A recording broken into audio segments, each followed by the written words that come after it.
Hello guys, আসসালামু আলাইকুম। কেমন আছেন সবাই? আমি পিয়াস আছি আপনাদের সাথে টেকমগজের পক্ষ থেকে। হাজির হয়ে গেলাম আপনাদের সামনে নতুন একটি ভিডিও নিয়ে। আজকে আমরা যে টপিক নিয়ে ভিডিও করব সেটা হচ্ছে উইন্ডোজ 11।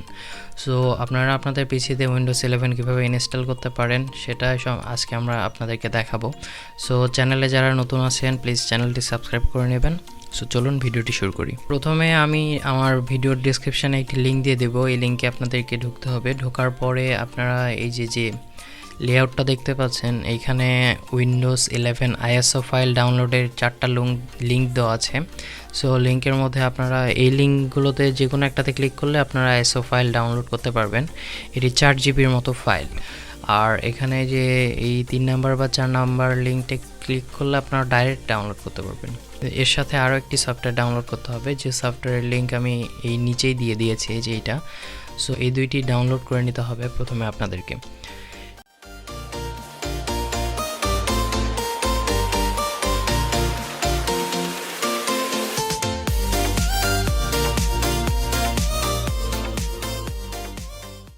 এরপরে আপনাদের যেটা দরকার সেটা হচ্ছে মিনিমাম 8 জিবি একটা পেন ড্রাইভ দরকার। 4 জিবিতে হবে না, মিনিমাম 8 জিবি একটি পেন ড্রাইভ দরকার।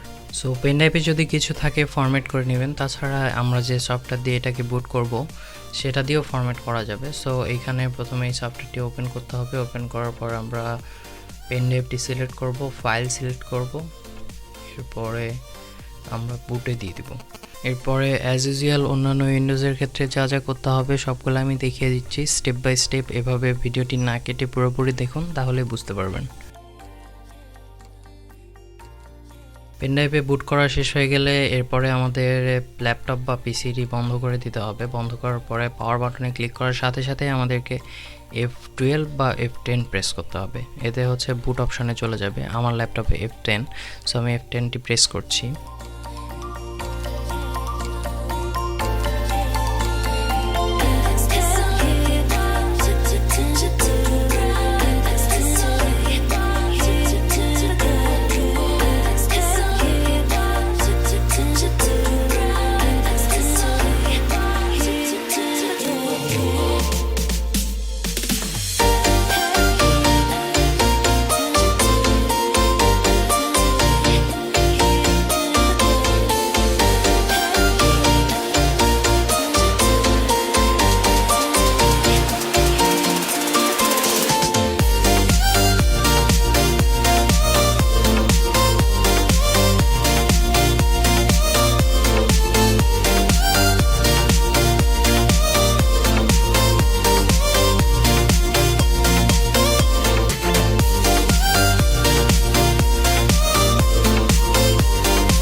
সো এই ছিল উইন্ডোজ 11 ইনস্টল। সো এইভাবে আপনারা উইন্ডোজ 11 ইনস্টল করতে পারবেন। কোনো রকম সমস্যা হলে আমাদেরকে কমেন্ট সেকশনে জানাবেন।